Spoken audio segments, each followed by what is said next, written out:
Shalom saudara-saudara terkasih, kita jumpa lagi dalam program Sahabat, Sapa Hamba Tuhan, Karismata, bersama dengan saya, Pastor Rosi, Kaisal Lasso. Puji Tuhan, saudara-saudara terkasih, sering kali kita mendengar orang berkata tentang panjang sabar. Semua ayat dalam Alkitab yang berbicara tentang panjang sabar sebenarnya hanya dikenakan kepada Tuhan, karena sifat panjang sabar hanya dimiliki oleh Allah dan bukan manusia. Sejak penciptaan awal manusia sampai kepada saat ini, Allah terus bekerja di dalam kesabarannya untuk membawa manusia berjumpa dengan Dia di dalam keselamatan. Saudara-saudara yang kekasih, lalu kita sebagai anak-anaknya, kita harus terus berjuang di dalam satu sifat ini, yaitu sabar. Amsal 16 ayat 32 berkata, orang yang sabar melebihi seorang pahlawan. Orang yang menguasai dirinya melebihi orang yang merebut kota. Saudara-saudara, dikatakan orang yang sabar melebihi pahlawan. Mengapa? Karena pahlawan berperang melawan musuh di luar dirinya. Tetapi orang sabar berperang melawan dirinya sendiri untuk marah, berperang melawan waktu untuk menunggu, berperang melawan keadaan untuk tetap bersyukur, berperang melawan setan untuk membalas dendam, berperang melawan nafsunya untuk taat kepada ujian Tuhan. Melebihi orang yang merebut kota. Apa maksudnya? Saudara-saudara, orang yang merebut kota itu berarti orang yang memimpin peperangan dan memenangkan satu kota tersebut. Dibutuhkan peperangan besar dan seringkali menimbulkan banyak kehancuran, penderitaan karena perang. Kesabaran tidak membutuhkan senjata. Kesabaran tidak sampai mengucurkan darah. Kesabaran tidak membutuhkan permusuhan. Kesabaran tidak bersifat menghancurkan. Kesabaran tidak memakan korban. Tetapi kesabaran membawa kepada kemenangan bukan hanya satu kali saja, seperti seorang yang merebut kota. Bukan. Tapi kemenangan berkali-kali, kemenangan sepanjang hidup kita dan di dalam setiap peristiwa di hidup kita. Kesabaran kita bahkan memberi pengaruh yang baik untuk kita sendiri dan orang-orang di sekitar kita saat kita menyelesaikan konflik, memberikan jalan keluar, memperbaiki hubungan, dan membawa damai sejahtera. Lalu bagaimana caranya bersabar? Ketika menghadapi orang berotoritas di atas kita yang sedang marah, orang tua, atau bos, atau suami, guru, pembimbing. 14:10 ayat 4 mengatakan, jika amarah penguasa menimpa engkau, janganlah meninggalkan tempatmu, karena kesabaran mencegah kesalahan-kesalahan besar. Dengar saja, jangan membantah, jangan berdebat. Bukan waktunya membantah. Saat dia sedang meledak-ledak, diam. Dan jangan tinggalkan tempatmu, diam di tempat. Jangan kabur, karena kalau kita kabur maka pasti akan ada banyak masalah-masalah besar lainnya terjadi. Lalu yang kedua, ketika kita sedang disalah mengerti, bagaimana kita harus sabar? Saudara-saudara, ini berhubungan dengan rekan atau orang dan keluarga. Datangi dengan rendah hati, bukan dengan sikap marah atau tidak terima. Jelaskan kepadanya dengan baik-baik. Kenapa orang salah mengerti kita? Bukan karena dia membenci kita, bukan, tetapi karena dia belum mengenal kita dengan benar. Yang kedua, karena kita tidak menjelaskan. Yang ketiga, karena komunikasi yang macet. Yang keempat, dia hanya dengar dari orang lain. Sedangkan seringkali orang yang menyampaikan sesuatu sesuai dengan apa yang dia mengerti, dan kadang-kadang bukan apa yang kita alami. Nah, lalu bagaimana yang ketiga? Ketika kita dituntut sabar saat kita menghadapi kesesakan. Firman Allah di dalam 2 Korintus 6 ayat 4. Sebaliknya, dalam segala hal kami menunjukkan bahwa kami adalah pelayan Allah, yaitu dengan menahan dengan penuh kesabaran dalam penderitaan, kesesakan, dan kesukaran. Bertahan, saudara-saudara, jangan lari, terimalah penderitaan, kesesakan, dan kesukaran. Karena mungkin masalah-masalah ini terjadi karena satu, dosa kita sendiri. Yang kedua, karena dosa orang lain. Yang ketiga, karena Allah sedang mengutuk dunia ini. Yang keempat, mungkin karena serangan dari kuasa kegelapan atau serangan setan. Dan yang kelima, atau karena Tuhan sedang menguji kita. Bertahan, bertobat, dan bersabarlah. Bersabar dengan terimalah orang yang lemah iman. Itu yang keempat. Roma 14 ayat 1. Terimalah orang yang lemah imannya tanpa mempercakapkan. Saudara-saudara dikasih, bersabar dengan orang yang lemah, yang terus-menerus harus didoakan, yang terus-menerus harus dikuatkan, yang terus-menerus kita harus sabar dengan dia, yang terus-menerus bergantung kepada topangan kita, yang harus kita terus ajar dia, jatuh lagi, bangun lagi, jatuh lagi. Saudara-saudara, kadang-kadang berhadapan dengan seorang seperti ini, kita menjadi cepat bosan, jengkel dengan cara-cara yang lemah. Terimalah dengan sabar, karena apa yang kita tabur pasti menghasilkan buah. Akan ada hasil dari kesabaran kita. Yang kelima, ketika kita menghadapi konflik, bagaimana? Bersabar dengan diam. Jangan berdebat, karena perdebatan akan membuat kita bertengkar, bahkan bisa menghancurkan hubungan. Diam saja. Nanti kalau suasana sudah mulai tenang, baru bicaralah dengan kepala dingin. Jangan pernah berpikir bahwa putus hubungan adalah jalan keluar yang terbaik.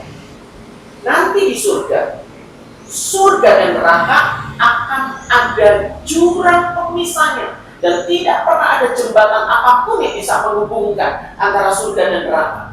Kita tidak akan pernah bisa berjumpa. Orang-orang dari surga tidak bisa jumpa dengan di neraka, sedemikian juga dengan sebaliknya. Oleh sebab itu, selama kita ada di dalam dunia ini, jangan membuat jurang, karena di dalam kekekalan ada jurang yang tidak akan pernah bisa diseberangi. Kita di dalam dunia, jangan memutuskan hubungan suami dengan istri, orang tua dengan anak, saudara bersaudara, teman dan sahabat. Diam. Pertengkaran selalu memakan korban kita dan orang-orang di sekitar kita. Jadi bersabar. Yang keenam, ketika kita menghadapi masalah tekanan ekonomi, bagaimana kita bereaksi sabar? Dengan mengucap syukur apa yang ada saat ini. Saudara-saudara yang kekasih, hidup dengan apa yang ada saat ini, syukurilah, karena ini juga berkat Tuhan. Tidak perlu terus menyesali dengan melihat apa yang di belakang. Hidup dulu yang enak, atau gara-gara ditipu orang, atau kebiasaan boros di zaman-zaman yang lalu, dan kita menyesali itu. Tidak perlu. Atur kembali cara mengelola keuangan.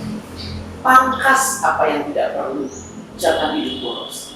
Lalu cari solusi untuk bertahan, tanami kebun, manfaatkanlah tanah dan lahan yang ada dengan sayuran, pelihara ikan atau ternak, bekerjalah dengan tangan, Tuhan pasti memberkati. Lalu yang ketujuh, bersabar ketika kita menunggu waktu atau mengantri. Saudara-saudara, ada saja kelakuan orang tua. Kalau dia ajak anak-anaknya ngantri di mall, ngantri makan, ngantri di toilet umum, dimanapun, seringkali ada ibu yang menyerobot membawa anaknya hanya dengan modal senyum, lalu bila gini, maaf, anak saya sudah nggak tahan, sudah kebelet. Malahan ada orang tua yang anaknya nggak mau nyerobot, dicubit dan bilang begini, nyerobot aja, nyerobot, kenapa sih kamu penakut? Yang berani dong, nggak apa-apa, nggak apa-apa. Saudara-saudara, hati-hati, itu bukan contoh yang baik. Budaya antri akan mengajarkan minimal 7 perilaku yang baik bagi anak. Yang pertama, menghargai dan menghormati mereka yang sudah lebih dulu datang. Anak kita akan belajar menghargai dan menghormati. Yang kedua, belajar bagaimana mengatur waktu. Jadi, jika dia ingin dapat duluan, maka dia harus mengatur waktu sebelumnya supaya datang dia lebih awal. Dia akan mengatur waktu, belajar.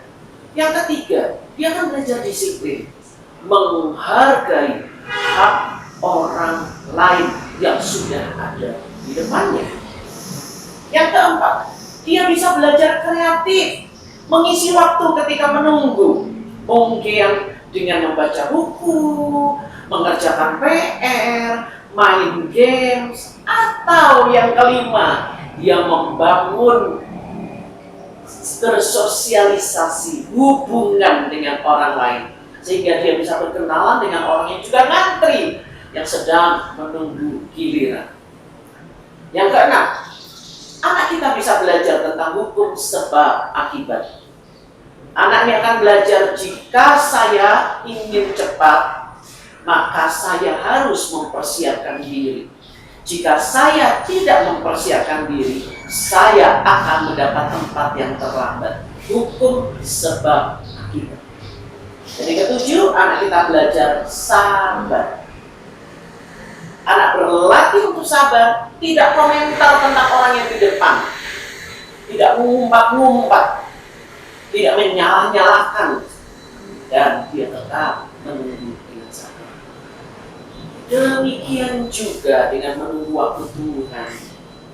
Kalau Tuhan bukan masalah antri, saudara-saudara, tetapi masalah apakah kita sudah cukup genap waktunya belajar mengenal Dia, atau sudah siap. Contohnya seperti Ayub. Ketika Allah sudah melihat Ayub belajar dan sudah siap dengan semuanya, maka waktunya, saatnya berhenti dari semua penderitaan dan kesulitan, dan Tuhan memberkati dia. Belajar dari bangsa umat punya kepilihan Allah sendiri, yang seharusnya pergi ke tanah perjanjian itu hanya dalam waktu beberapa saat, tetapi mereka berputar-putar sampai lama, karena Tuhan sedang mendidik mereka untuk mengenal Allah yang hidup, Allah yang setia, Allah yang menyediakan, yang penuh dengan kasih, tetapi juga penuh dengan kekudusan yang tidak bisa dipermainkan. Jadi saudara-saudara, semua tujuan Allah hanya supaya kita mendapatkan kebaikan dan nama Tuhan dimuliakan atas dunia. Kesabaran yang suci. Tidak ada motivasi dalam hatinya bilang begini, orang sabar disayang Tuhan. Yang artinya, kalau saya sabar, saya disayang Tuhan. Kamu nggak sabar, kamu nggak disayang Tuhan. Kalimat ini nampaknya benar, tetapi hati-hati dengan cara setan menyusup lewat kalimat yang nampaknya seperti begitu tipis, saudara-saudara, seperti begitu baik, tetapi sebenarnya motivasinya adalah kesombongan. Saya lebih sabar dari kamu, saya lebih disayang. Bahkan ada motivasi menyuap Tuhan. Tuhan, kalau saya sabar ya, Tuhan sayang saya. Kalau dia tidak sabar, Tuhan jangan sayang sama dia. Saudara-saudara, ini bukan motivasi yang benar dari anak-anak ini. Ada motivasi kesombongan, merasa lebih baik daripada yang lain, lebih sabar, lebih disayang Tuhan. Kamu tidak lebih baik karena kamu tidak sabar. Kesabaran yang tumbuh bukan dengan motivasi untuk mendapatkan pembelaan Tuhan, dan orang lain akan mendapatkan pukulan atau hukuman daripada Tuhan. Itu bukan kesabaran yang benar.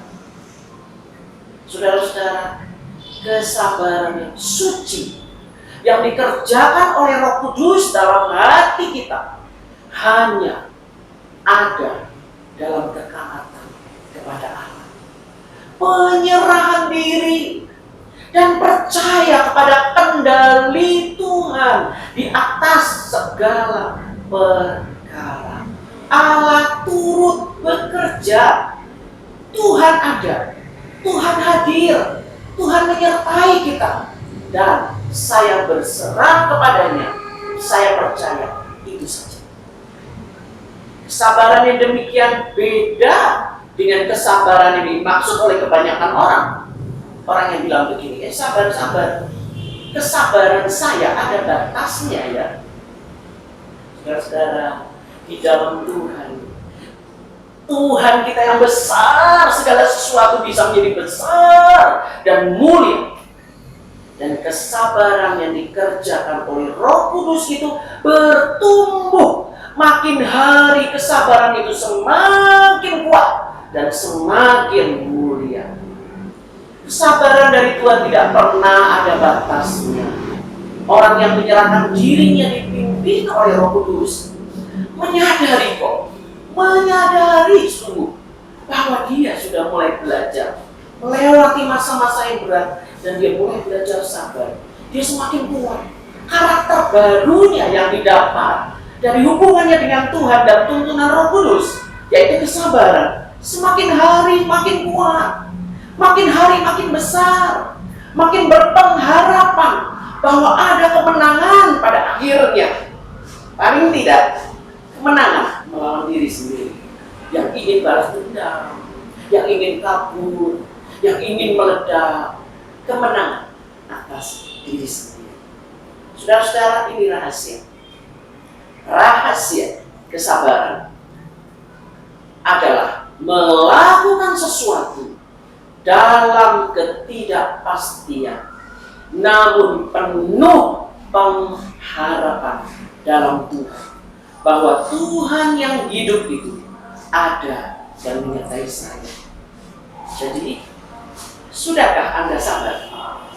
Sudahkah saya sabar? Kesabaran yang suci dan kesabaran yang percaya bahwa Tuhan ada dalam masalah ini. Pertama-tama, untukku, agar aku semakin diubah di dalam kasih-Nya, dalam kuasa-Nya. Lalu untuknya, agar dia berjumpa dengan Tuhan dan diubahkan oleh Tuhan, mungkin melalui kesabaran. Tuhan Yesus memberkati. Mari kita berdoa. Bapa di dalam surga, di dalam nama Tuhan Yesus, kami bersyukur buat kesempatan ini di mana kami boleh belajar dari apa itu sabar. Bapak, tolong kami, begitu mudah kami mendengar, tetapi kami butuh Roh Kudus untuk kami bisa memberi diri kami dipimpin oleh Roh Kudus dalam buah Roh yang satu ini, yaitu kesabaran. Kami percaya Tuhan, Engkau Allah pengendali dalam segala perkara, tidak pernah akan menghancurkan hidup kami, tetapi Engkau meletakkan kami dalam segala keadaan untuk membawa kami semakin mulia dan semakin percaya kepada Allah yang sedang bekerja dalam saya dan dalam kehidupan orang-orang di sekitar saya. Terima kasih Tuhan, Engkau memberkati kami dan tolong kami untuk kami tetap berpegang teguh di dalam Engkau, Allah yang membawa kami kepada kemenangan di dalam kesabaran. Terima kasih Bapak. Dalam nama Tuhan Yesus kami berdoa. Haleluya. Amin. Puji Tuhan, saudara-saudara, shalom Tuhan